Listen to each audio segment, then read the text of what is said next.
Dans la prochaine capsule, je vais voir avec toi comment identifier rapidement si des situations sont proportionnelles lorsque tu observes une table de valeurs ou un graphique. Donc, on va avoir des choses à observer et rapidement, on va savoir si c'est proportionnel. On se rappelle que proportionnel veut dire est-ce que mes situations sont équivalentes. Donc, on a déjà vu le mot proportionnel, ça voulait dire est-ce que c'est équivalent. Fait que voici les éléments à observer pour savoir si ma situation est proportionnelle. Dans une table de valeurs, il y a deux choses à observer. Il y en a une qu'on va toujours avoir, puis la deuxième n'est pas toujours là, mais quand elle est là, c'est facile. C'est un bon moyen d'observer. Le premier qui est toujours là. Si ma situation est proportionnelle, c'est qu'il faut que je vérifie s'il y a un coefficient de proportionnalité. Ça veut dire s'il y a un nombre qui multiplie les x, donc la ligne des x pour obtenir ma ligne des y. Donc, toujours ça. Puis là, comment on fait pour trouver ce nombre-là? Pour trouver le coefficient, bien, on va toujours faire les y divisés par les x. Fait que dans ce cas-ci, là, je vais le faire avec, on peut le faire avec tous les nombres. Fait que je vais le faire à part avec le 0. Le 0, on ne peut pas le faire. Fait que je vais faire 8 divisé par 2. Puis 8 divisé par 2, bien, ça me donne 4. Ensuite, je vais faire 12, parce que c'est 12 qui est à la valeur des y, divisé par 3. 12 divisé par 3, ça me donne 4. Ensuite, je vais faire 20 divisé par 5, ça me donne 4. Et 32 divisé par 8, ça me donne 4. Il faut toutes les faire. Il ne faut pas en faire juste un. Quand je veux trouver mon coefficient, c'est toujours les y divisé par les x. Et là, une fois que je l'ai trouvé et qu'il fonctionne, qui est toujours le même, bien, je vais dire parfait, c'est fois 4 mon coefficient. Si j'ai un coefficient, c'est assuré que ma situation est proportionnelle. L'autre chose qu'on va observer, c'est lorsque x vaut 0, y vaut 0 aussi. Fait que les deux choses à regarder si ma situation est proportionnelle, c'est est-ce qu'il y a un coefficient de proportionnalité et est-ce que à x, quand x vaut 0, est-ce que y vaut 0? Si les deux sont respectés, ma situation est proportionnelle. Dans un graphique, qu'est-ce que je dois regarder? Si ma situation est proportionnelle, les points vont former une droite oblique qui va passer par l'origine. Donc, une droite oblique, ça veut dire une droite qui est inclinée. Puis elle passe par l'origine. L'origine, c'est quoi? Bien, c'est la rencontre de tes deux axes. C'est au point 0, 0. Mais il faut vraiment que tu me dises que c'est l'origine. Ce n'est pas le point 0, 0. Fait que ça forme une droite qui est oblique, qui passe par l'origine. Là, c'est super important que tu aies dans ta tête. Là. Ce que je vais écrire à côté, je vais l'écrire d'une autre couleur. Tu n'as pas besoin de le prendre en note. C'est juste des exemples pour que tu comprennes que je te fais. Par exemple, si je fais une situation comme ça, est-ce que ma situation est proportionnelle? Non, parce que ma droite est oblique, donc elle est inclinée, mais elle ne passe pas par l'origine, elle passe plus haut, elle n'est pas à la rencontre de mes deux axes.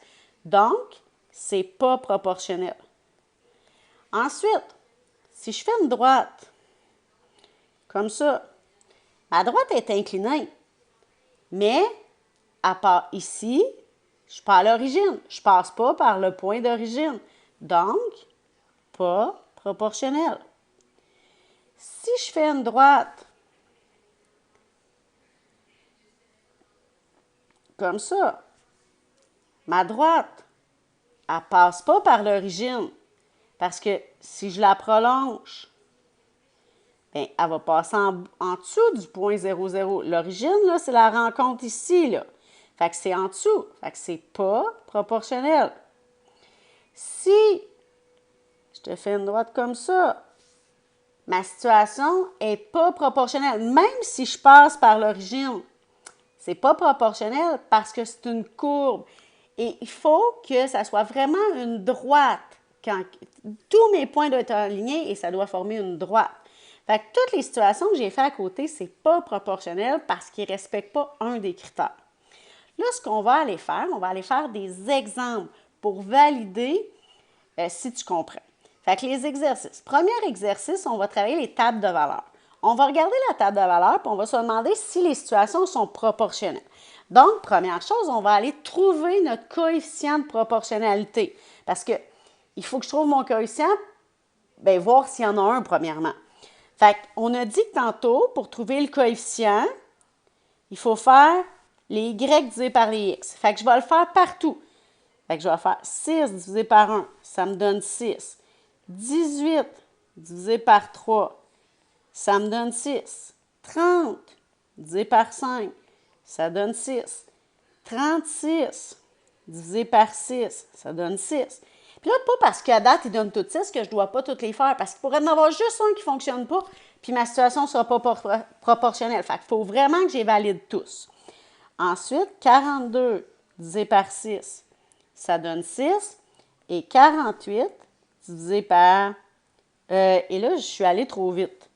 J'ai écrit une niaiserie à côté. Je réefface.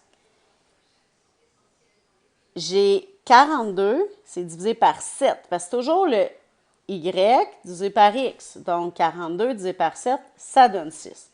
Et 48 divisé par 8, ça donne 6. Fait que là, parce que j'ai trouvé que partout, c'est 6, ça veut dire qu'il y a un coefficient de proportionnalité. Fait que je vais venir mettre ma flèche ici pour dire, pour passer des x au y, je peux faire fois 6. Donc, il y a un coefficient de proportionnalité. Et là, je vais pouvoir répondre à la question, parce que la question, c'est est-ce que les situations sont proportionnelles? Oui, car il y a un coefficient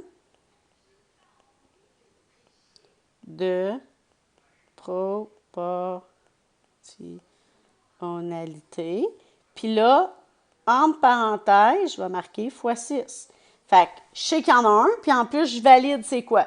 Ou j'aurais pu dire oui, car il y a un coefficient, fois 6, c'est le coefficient de proportionnalité. Mais dans ma réponse, si je sais qu'il y a un coefficient, je vais marquer c'est quoi le coefficient. Ensuite, le deuxième exemple, je vais le faire. Là, on va faire encore la même chose. On va aller trouver s'il y a un coefficient. Fait qu'on va le faire. 8 divisé par 2, ça me donne 4. 12 divisé par 3, ça donne 4. 16 divisé par 4, parce que je fais toujours les y divisé par les x, ça donne 4. Ensuite, 30 divisé par 6. Et là, 30 divisé par 6, ça donne 5. Je ne suis pas obligée de continuer les autres. Je sais qu'il y en a un qui ne fonctionne pas. S'il y en a un qui ne fonctionne pas, bien, automatiquement, je viens mettre ici, il n'y en a pas de coefficient. Il n'y a pas de coefficient. Parce qu'il n'y a pas un nombre qui fonctionne partout. Fait que s'il n'y en a pas un qui fonctionne partout, j'ai fini. Fait que je sais que c'est non, car, c'est pas proportionnel, car il n'y a pas de coefficient de proportionnalité. Mais, il faut toujours que je vois tes preuves, là. Moi, je vois pourquoi tu me dis qu'il n'y en a pas. Parce qu'ici, je vois un 4, là, je vois un 4, je vois un 4, puis je vois un 5. Mais j'ai vu tes traces. Fait que moi, tout ce que j'ai écrit, il faut que tu l'aies écrit. Toutes les démarches que j'ai faites, il faut qu'ils soient là. Maintenant, on va aller faire la suite. Donc, dans un graphique, comment rapidement je peux savoir si c'est proportionnel? On a dit tantôt que dans un graphique, ça prenait deux choses. Il fallait que les points forment une droite oblique puis qu'elle passe par l'origine. Fait que première chose, on regarde si la droite est oblique puis on regarde si ça passe par l'origine. S'il y a un des deux qui n'est pas respecté, bien, c'est pas proportionnel, mais il faut l'expliquer. Puis si les deux sont respectés, il faut expliquer pourquoi c'est proportionnel. Fait que ça, si je regarde ma première, bien, ma droite, c'est une droite, elle est oblique parce qu'elle est inclinée, puis ensuite, bien, elle passe par l'origine. Donc, elle va être proportionnelle. Fait que je vais dire oui. Parce que ma question, c'est toujours la même question qu'on avait ici, là. Est-ce que les situations sont proportionnelles? Fait que oui, c'est proportionnel. Mais je ne peux pas juste dire oui. Il faut que tu m'expliques pourquoi. Puis avec les bons mots. Fait car la droite, puis tu peux pas juste me dire la droite, il faut que tu me dises la droite. La droite est oblique. La droite est oblique et elle passe par l'origine. Puis dans un examen, je n'accepterais pas là, parce qu'elle passe par les points 0, 0. Il faut vraiment le bon vocabulaire. Ce n'est pas une ligne, c'est une droite. C'est une droite oblique, puis elle passe par l'origine. La deuxième, ma situation est-tu proportionnelle? Si je regarde, j'ai une droite, la droite est oblique, donc elle est inclinée, je n'ai pas de courbe, mais est-ce qu'elle passe par l'origine? Mon origine, c'est ici, là. Non, ma droite, elle ne passe pas par l'origine. Donc, je vais dire non. Mais là, pourquoi? Je ne suis pas obligée de dire toutes les raisons qui font que ça fonctionne. Il faut que je dise la raison qui fait que ça ne fonctionne pas. Mais non, car la droite oblique ne passe pas par l'origine. La suivante. Est-ce que ma situation est proportionnelle? Ici, il y en a qui auraient le réflexe de me dire non parce qu'ils ne voient pas une droite, ils voient des points. Mais est-ce que les points, mettons, j'ai relu visuellement, est-ce que ça forme une droite qui est oblique? Puis est-ce que ça passe par l'origine? Oui. Donc, quand on va le répondre, on va dire oui, car les points forment une droite oblique qui passe par l'origine.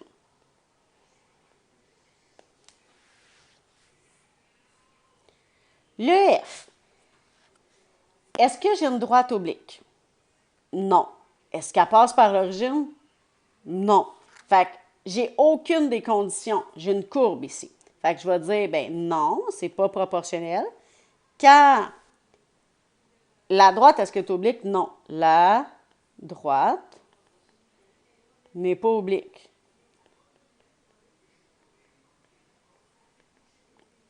Et ne passe pas par l'origine. Ensuite, la prochaine. Est-ce que j'ai une droite oblique? Non, j'ai une courbe.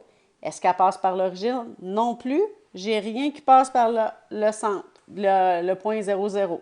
Donc, je vais écrire non, car la droite n'est pas oblique et elle ne passe pas par l'origine. Ensuite, là, on va aller un petit peu dans une situation, un problème. On veut la distance en fonction du temps. Comme on a 3 données, on va être capable, si sont proportionnelles, on va être capable de compléter ma table de valeurs. Fait qu'on va regarder, voir si c'est proportionnel pour le moment.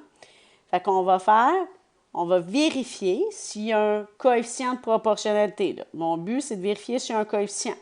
Puis un coefficient, on a vu qu'on fait toujours, ici c'est comme si j'ai mes x, ici mes y. Fait qu'on va faire les y divisé par les x. Fait que ça veut dire 180 divisé par 2. Ça me donne 90. 270 divisé par 3. Ça me donne 90. Puis 450 divisé par 5, ça donne aussi 90. Donc, parce qu'on a toujours le même nombre, ça veut dire qu'on a un coefficient de proportionnalité qu'on va pouvoir venir écrire au bout en disant fois 90. Fait que j'obtiens, je peux faire mes x fois 90 va donner mes y. Donc, je vais pouvoir faire 6 fois 90 et ça va me donner 540. Puis je vais pouvoir faire 7 fois 90, puis ça va me donner 630. Donc, je suis capable de compléter ma table de valeurs. Une fois que ma table de valeurs est complétée, et que je sais que j'ai un coefficient, logiquement, ça veut dire que ma situation est proportionnelle. Si j'ai une situation proportionnelle, quand je vais faire mon graphique, bien, je devrais avoir une droite oblique qui passe par l'origine. Fait que ça va ensemble, là. Quand je vais faire mon graphique, tu dois te rappeler, super important, que les X, ce qui va sur les X, c'est toujours ce que tu as la première ligne. Donc, ici, tu vas venir m'écrire le temps. Puis le temps dans la situation, il est en heures. Ce que tu as sur les Y, donc ici, c'est la deuxième ligne qui va toujours là, que tu vas venir placer sur les Y. Donc, la distance. Puis la distance est en kilomètres. Une fois que tu as fait ça, là, tu vas pouvoir graduer correctement. Donc, je vais être capable de placer 2, 3, 4, 5, 6, 7. Fait que je peux graduer par 1. 0, 1, 2, 3, 4, 5, 6. Et là, sur l'axe des Y, je vais être capable de placer 180, 270, 450, 540 et 630. Ce qui est conseillé, là, tu sais par quoi te multiplier, tu as un coefficient de proportionnalité. Bien, prends ton coefficient pour faire ta graduation. Fait que commence à 90. Et là, comme ton premier bon est de 90, on va pouvoir faire toutes les autres de 90. Fait que 90 plus 90, ça fait 180. 180 plus 90, 270. Plus 90, 360. Plus 90, 450. Plus 90, 540. Plus 90, 630. Plus 90, on est rendu à 720. On pourrait continuer, mais là, moi, j'ai plus trop de place. Une fois que c'est fait, que tu as bien gradué, là, tu places tes points. Donc, comme on a vu en secondaire 1, donc ton 2, bien, on se rend pour 2 heures à 180. Pour 3 heures de route, la distance parcourue va être de 270. Après ça, le 4, on ne l'a pas. Mais c'est pas grave. On n'est pas obligé de le placer. On s'en va à 5. À 5, on est à 450. À 6, on est à 540. À 7, on est à 630. Là, maintenant, ça arrive qu'on va les relier, puis d'autres fois, non. Ça, on en reparlera un petit peu plus tard. Mais je vais juste te donner un petit indice. Quand je suis capable de trouver l'information entre, donc le temps, est-ce que je pourrais dire combien, si la personne a roulé 30 minutes, donc entre 0 et 1, je suis capable d'aller trouver l'information, oui. Pour 1 heure, pour 2 heures, pour 2h30, je serais capable. Quand je suis capable d'avoir les informations entre, bien, je vais pouvoir relier. Donc, tu prends ta règle, tu ne fais pas comme moi à main levée, là. Moi, je ne peux pas prendre de règle dans ce logiciel-là. Fait que tu prends ta règle et tu peux me le tracer. Ça veut dire qu'on peut trouver toutes les autres données. Une fois que tu as fait ça, est-ce que ton graphique est complet? Non, il manque une chose. Il manque ton titre. Distance en fonction du temps.